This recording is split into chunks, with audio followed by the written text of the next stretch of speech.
اعوذ باللہ من الشیطان الرجیم بسم اللہ الرحمن الرحیم۔ علامات قیامت سیریز میں علامات صغریٰ کے ضمن میں آج ہم جس علامت کا بیان کریں گے وہ بھی قیامت کی ان علامات میں سے جس کو ہم آج پوری وضاحت کے ساتھ اپنی آنکھوں سے، سر کی آنکھوں سے ہوتے ہوئے دیکھ رہے ہیں،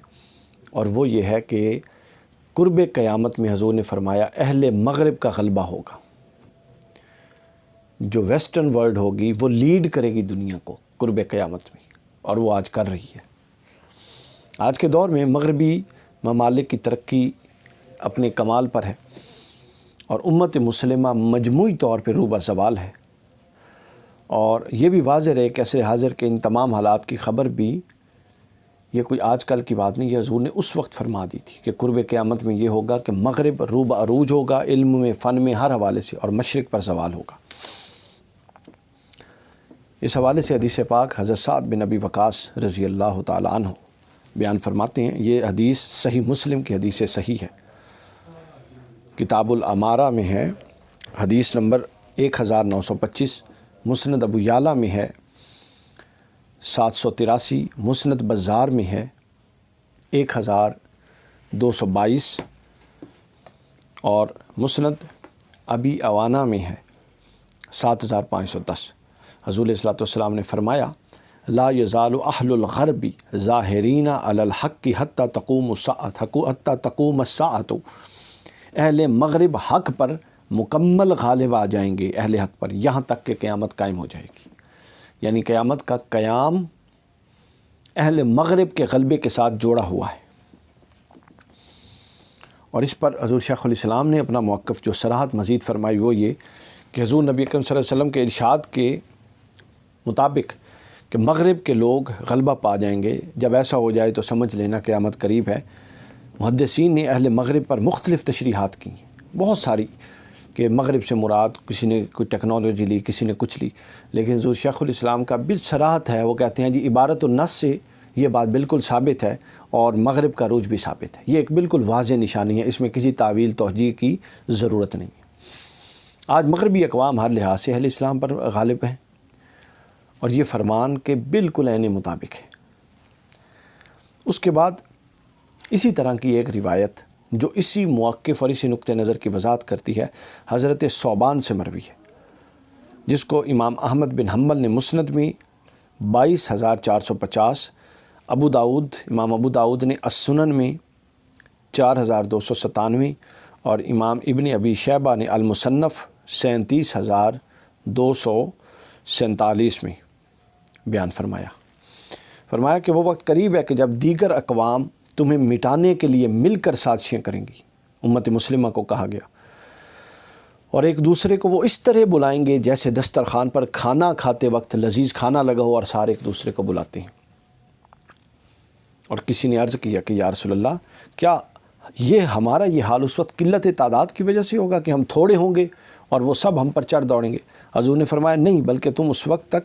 تعداد میں تو بہت زیادہ ہوگے، البتہ تم سیلاب کی جھاگ کی طرح، پانی کے جھاگ کی طرح ناکارہ ہوگے، اور اللہ تعالیٰ تمہارے دشمنوں کے دل سے تمہارا رعب ختم فرما دے گا، اور تمہارا دبدبہ نکال دے گا، اور تمہارے دین سے دوری کی وجہ سے تمہارے دلوں میں بزدلی ڈال دے گا۔ تو پھر کسی نے عرض کیا کہ یا رسول اللہ، وہن، آپ نے ارشاد فرمایا وہن سے کیا مراد ہے؟ تو آپ نے فرمایا دنیا سے محبت اور موت سے نفرت۔ اب اس پورے چیز سے جو بات سمجھ میں آتی ہے وہ یہ آتی ہے کہ غلبہ مغرب اور زوال اسلام اور زوال مشرق، یہ دو تین چیزوں سے مل کر وجود میں آیا ہے۔ اس میں پہلی چیز تو یہ ہے کہ قلت افراد نہیں ہے بلکہ قلت ایمان ہے، اور پھر جب انسان کے دل میں اللہ کے خوف کے علاوہ، اللہ کی بارگاہ میں حضوری کے علاوہ اور ڈر ہوں گے، اس کے دل میں اللہ کی بارگاہ میں حضوری یعنی موت کا ڈر تو نہیں ہے، اور دنیا کے بہت سارے ڈر ہیں، تو حضور نے فرمایا پھر اللہ تمہارا رعب جو کفار و مشرکین کے دل میں ہے اور مخالفین کے دل میں ہے وہ اٹھا لے گا،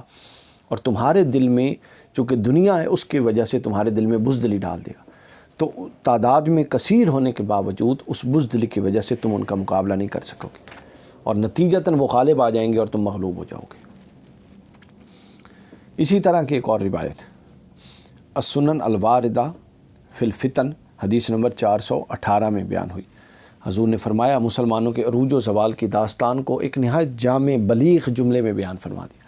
فرمایا ان حضرت انس بن مالک راوی ہیں، فرمایا انہا نبوۃ و رحمۃ ثم خلافۃ و رحمۃ ثم ملک عدوس ثم جبریت ثم تواغیت۔ فرمایا سب سے پہلے نبوت ہے اور رحمت کا دور ہے، پھر خلافت ہے اور رحمت کا دور ہے، یہ خلفائے راشدین کی طرف اشارہ تھا، پھر اس کے بعد نہایت سخت ملوکیت ہے، اور پھر فوجی حکمرانوں کا دور ہے، اور پھر شیطانی نظام حکومت ہے۔ یعنی یوں درجہ بدرجہ نظام حکومت کے اندر جو سکم واقع ہوگا اس کو آپ نے اشارتاً بیان فرما دیا، اور آخری بات یہ فرما دی کہ پھر جو غلبہ ہوگا وہ مغرب کا ہوگا۔ تو ہم جب اس پوری روایت جو میں نے آخری پڑھی اس کا اگر جائزہ لیں تو پہلے دور میں حضور نبی اکرم صلی اللہ علیہ وسلم کی نبوت رحمت بن کر امت پر سایہ فکن رہی۔